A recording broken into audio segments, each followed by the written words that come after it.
ভাবে মনের দুঃখে রাজ্য ছেড়ে চলে গেছে লালা। ওগো স্বামী, বাদ প্রতিবাদ না করে জাহাপনাকে ফিরিয়ে নিয়ে আসো। কি বলছো তুমি লালা?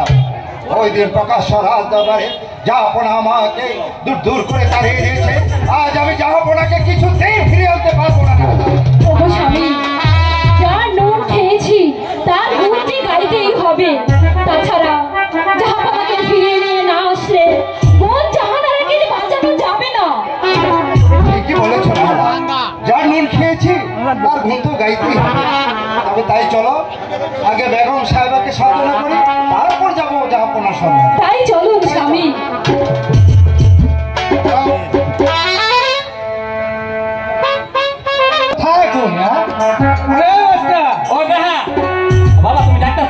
বাবা ডাকতেছি মানে ঘরে বয়ে থাকলে চলবো না, কাম কাজ করে ঘরে চাল দেন না অবদান মাঝে মাঝে তো আসলে গানটা না গাইলে ভালো লাগে, এখানে গান গাই মোটাটা পারাবার পাই কিনা উঠলো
কাজ করো এখানে গাই না জিরাইলো, তারপর পারাবার পাই কিনা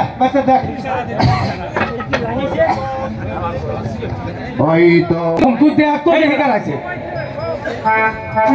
যাবো না, যাবো না, আপনাদের কেন যাবো না?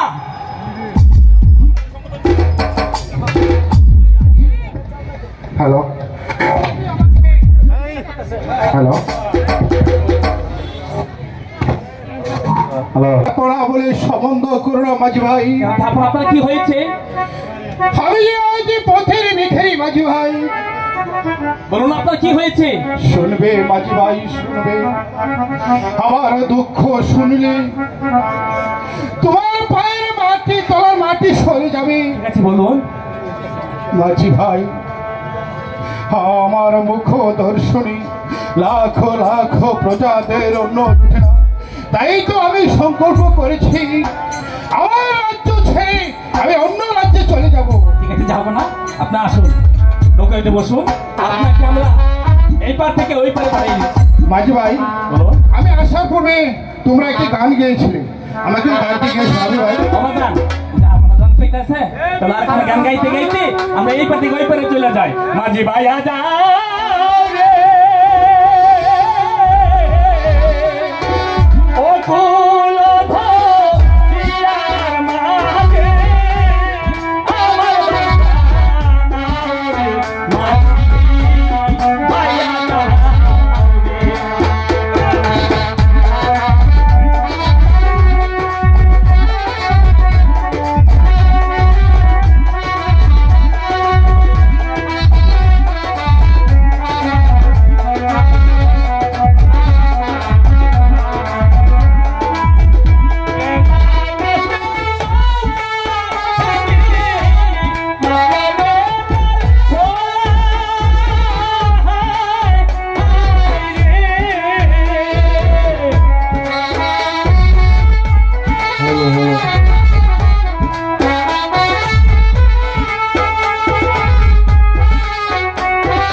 রাতে